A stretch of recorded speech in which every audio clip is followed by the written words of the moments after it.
Ludovic Rekia, bonjour. Bonjour. Vous êtes notre invité sur le débat art plastique et musée. Alors, il se fait que vous travaillez au musée de Marimont, qui est un des grands musées de la Fédération Wallonie-Bruxelles.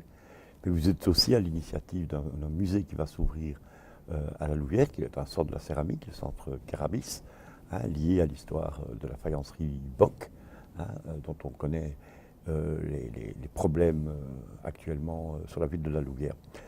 Mais d'abord, revenons sur la politique muséale. En fait, ces 10 dernières années, puisque là, on sort de 10 ans de législature avec la même ministre de la Culture, mais en 10 ans, le paysage et les pratiques muséales se sont complètement transformées. Oui, en effet, ce qui a fondamentalement changé en 10 ans, et je pense que le mouvement a été initié en 2002, c'est l'application du décret. Donc le décret des musées, institutions muséales a permis enfin de donner des directions et de professionnaliser le secteur. Puisque au début des années 2000, on comptait environ près de 500 musées en communauté française, répertoriés, et à ce jour, il y en a 85 qui sont reconnus dans le cadre du décret.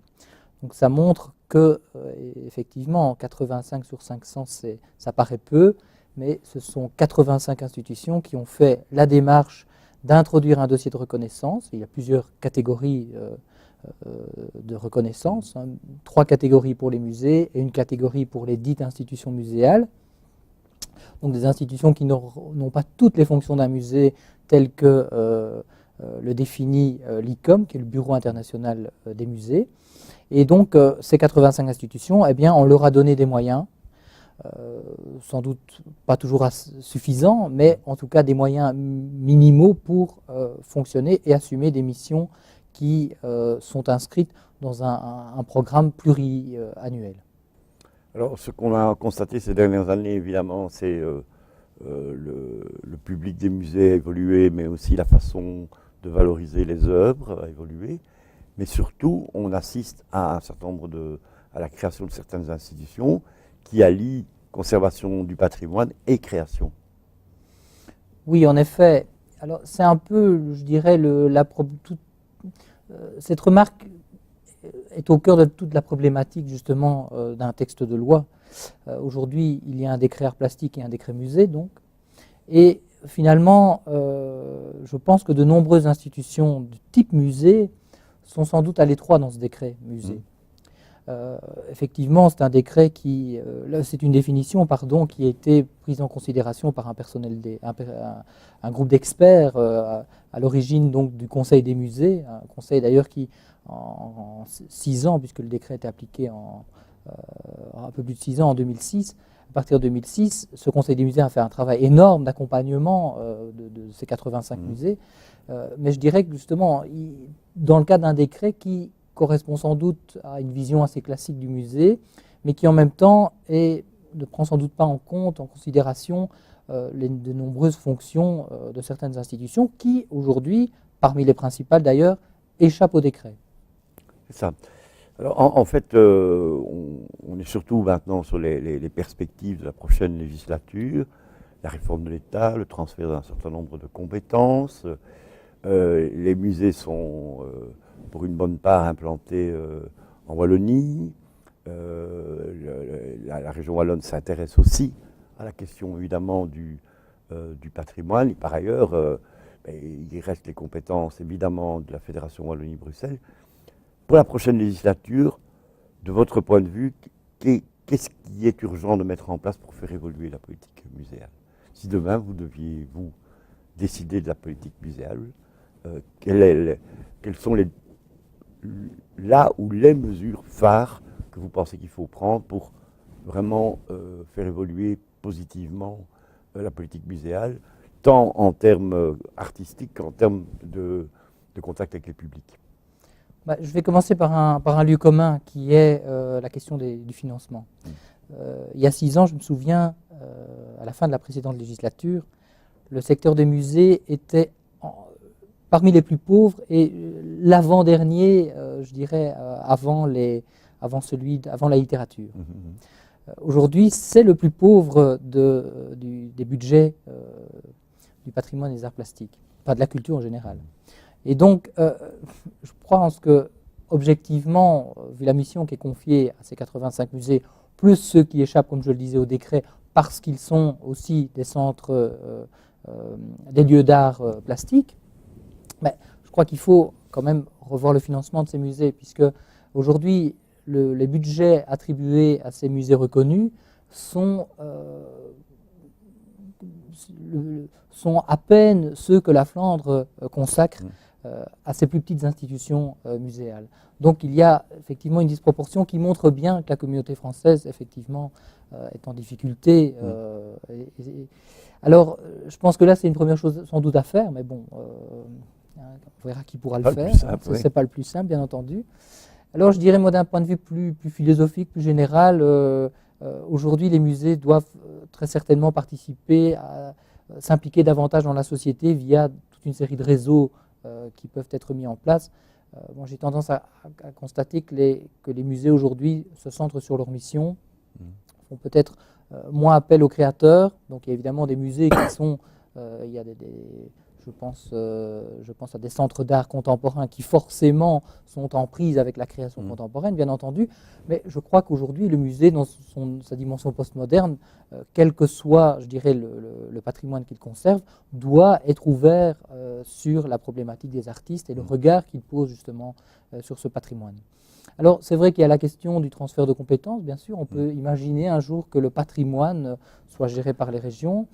En même temps, c'est voir les choses par le bout du patrimoine et pas forcément par le bout des personnes qui vont, des publics et des personnes qui vont tirer un message, un enseignement de ce patrimoine. Donc je crois qu'il faut sans doute réfléchir beaucoup plus loin et peut-être aussi d'une façon beaucoup plus intégrée, puisque on ne peut pas dissocier le patrimoine de la création, à mon sens.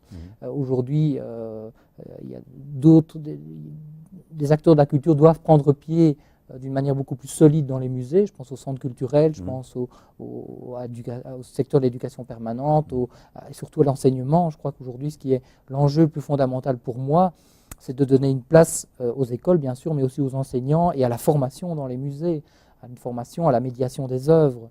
Aujourd'hui, trop d'enseignants, à mon sens, ne se sentent pas à l'aise dans les musées.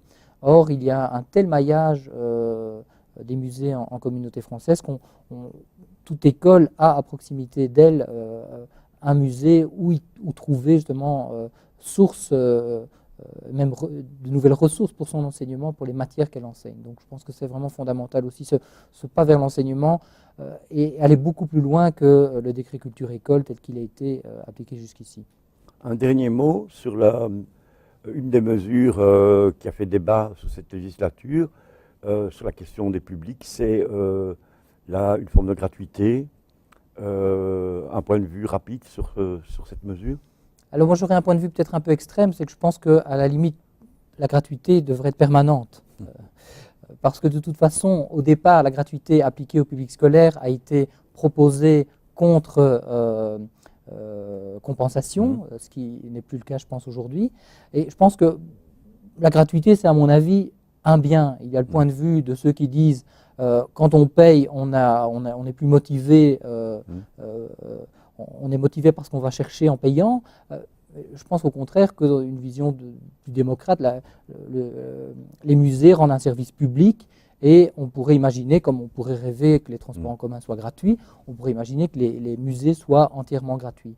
Je pense que la gratuité, le premier dimanche du mois, a effectivement amené un petit public supplémentaire, mais a surtout permis à ceux qui avaient déjà l'habitude de franchir les portes du musée de venir gratuitement, d'offrir donc finalement 12 jours de gratuité à ce public qui était sans doute déjà, et je pense que les études l'ont montré, acquis au public des musées. Donc je pense qu'il y a sans doute davantage à faire, travailler sur la médiation, travailler aussi sur la gratuité scolaire, bien entendu. Là, par mesure d'économie, on a dû se passer de cette mesure qui était sans doute encore plus porteuse, puisque en formant les enseignants et en accueillant les étudiants, on travaille sur la reproduction du public actuel. Donc c'est fondamental. Merci beaucoup. Avec plaisir. Bon, Pierre-Olivier Rollin, Vous êtes le directeur du BPS 22 à Charleroi. Vous êtes investi dans le secteur des arts plastiques depuis très longtemps, parce que vous dirigez aussi le service des arts plastiques à la province du Hainaut. Alors, dans ce secteur un peu particulier, qui a longtemps été le parent pauvre aussi des politiques culturelles de la Fédération Wallonie-Bruxelles, quels sont les grands points d'évolution de ce secteur ces dernières années? Je dirais que sur 10 ans, le secteur des arts plastiques a un peu reflété pour moi une tendance générale en communauté française, c'est la prise en compte de l'intérêt culturel. Je veux dire, autant on pourrait dire qu'auparavant, d'une certaine manière, la culture restait dans un territoire un peu plus, pas dire fermé, mais en tout cas recentré sur lui-même. Autant on peut dire qu'aujourd'hui, on a pris conscience que la culture est un vecteur de développement non seulement culturel, mais aussi social, éducatif, voire économique et peut-être même financier. Ce qui fait qu'il y a un beaucoup plus grand intérêt des pouvoirs politiques pour la culture en général et peut-être aussi pour celui qui a été le parent pauvre pendant longtemps, le domaine des arts plastiques. On l'a senti dans la volonté de plusieurs villes de se positionner culturellement. Et je pense qu'on pourrait dire que c'est un effet Mons 2015 parce que il y a désormais une certaine concurrence culturelle entre les villes, entre les métropoles, qui n'existait pas auparavant. Puis on constate quand même l'émergence à côté des espaces, je dirais, muséaux traditionnels, d'espaces beaucoup plus centrés sur la création contemporaine. Ça, c'est une autre évolution, puisque la communauté française a été un des derniers pays d'Europe à se doter d'un musée d'art contemporain public. Et on voit en tout cas une évolution et un nouvel intérêt des formes de création contemporaine qui peuvent être parfois encore très institutionnalisées, mais aussi l'émergence de phénomènes comme l'art des friches, de nouveaux territoires apparaissent, de nouvelles manières de montrer les choses apparaissent. Et en 10 ans, on peut dire qu'on a assisté à un véritable, je dirais, redéploiement, mais qui s'est aussi accompagné parfois d'une professionnalisation des structures, et on a peut-être un peu accordé plus d'autonomie au champ des arts plastiques qu'on ne l'avait accordé auparavant. En fait, une des préoccupations qu'on retrouve bien en BPS 22, mais qui est quand même une préoccupation assez contemporaine aussi, c'est le décloisonnement entre les pratiques artistiques, des productions multiformes, de nouveaux territoires d'exploration, etc. C'est effectivement une évolution de l'art. Ça, on l'a senti. Je dirais, pour parler un peu dans le langage de l'art contemporain, la chape de plomb moderniste qui avait voulu que chaque discipline évolue dans les spécificités qui la composent, ont explosé depuis une 25 ans et que de plus en plus les disciplines s'interpénètrent de la même manière que ces mondes fonctionnent peut-être de manière moins centrée sur eux-mêmes et se sont ouverts à la société dans laquelle ils vivent. Et on a pu voir, je pense, un des grands effets générateurs des 20 dernières années sur l'art contemporain, ça a été une repolitisation des artistes, une volonté des artistes de reprendre à bras-le-corps les problèmes du monde et de s'exprimer dessus. Alors, un des nouveaux enjeux sur lesquels tu es particulièrement attentif dans ta nouvelle structure, c'est évidemment tout le travail avec les publics, hein, la relation publique, la médiation, etc. Ça reste un chantier quand même compliqué. Je pense que ce sera le grand chantier de la prochaine législature. Ce sera effectivement d'accorder peut-être des moyens spécifiques pour la médiation, puisque la dernière étude sur les fréquentations culturelles menée en communauté française constate qu'effectivement on a un public qu'on appelle entre guillemets les voraces qui s'est un peu étendu, même si on se rend compte que dans la tranche d'âge et sociologiquement elle ne s'est pas aussi bien étendue, et que la nécessité pour toucher d'autres publics que sur des publics plus âgés, des publics jeunes ou ce qu'on appelle les désengagés culturels, ça va de mener des opérations de médiation spécifiques à l'attention de ces publics. Mais il faut être bien conscient que ces opérations requièrent plus de moyens et des méthodes spécifiques et que donc ça va demander inévitablement des moyens supplémentaires par rapport aux institutions ou en tout cas des choix qu'elles devront opérer dans leurs activités parce que l'extension des publics requiert plus de moyens humains et financiers que toucher un public de personnes acquis. Je veux dire, on sait que le public de ce qu'on appelle les voraces culturels, quelques méthodes de communication suffisent pour les mobiliser. Oui. Et ils sont acquis. les publics plus éloignés et a fortiori les désengagés culturels, ça demande un véritable travail de médiation qui requiert beaucoup plus de temps et donc la mise à disposition de personnes à beaucoup plus longtemps. Et la question des moyens humains et de la formation va être centrale si on veut accepter de continuer à lutter pour une démocratisation de l'accès à la culture. Ça, c'est clair. Alors, le BPS 22 est installé à Charleroi, une ville qui est en pleine reconversion, je dirais. Le nouveau bourgmestre a choisi de prendre les compétences culturelles et en plus, il en a fait potentiellement un fer de lance de la revitalisation urbaine. Comment le directeur du BPS 22 se situe par rapport à ça? Le directeur du BPS 22 est ravi. Évidemment, d'une telle décision. Je pense que ça correspond à ce que j'expliquais tout à l'heure, qu'on est aujourd'hui conscient que la culture n'est pas seulement un petit privilège des pifious dans leur coin, mais que c'est véritablement un vecteur de développement, moi je pense social, pédagogique, que c'est un vecteur de démocratie, mais c'est aussi un vecteur de développement urbanistique, développement économique. Et ça, c'est, je pense, une grande évolution dans les mentalités et qui, j'espère, fera école. Alors, un chantier, puis on terminera là-dessus quand même, qui va revenir sur la table de façon probablement importante dans la prochaine législature et qui te concerne pour une part, c'est la question du statut des artistes. Ça, c'est clair que là, ça, c'est une question, je dirais, extrêmement importante. Parce que oui, les solutions qu'on a trouvées pour l'instant avaient permis certains accommodements, mais on n'était pas encore arrivé à une décision claire. Or, je pense que en Belgique, comme dans d'autres pays d'Europe, les artistes doivent pouvoir trouver une possibilité de travailler tout en développant leur pratique artistique.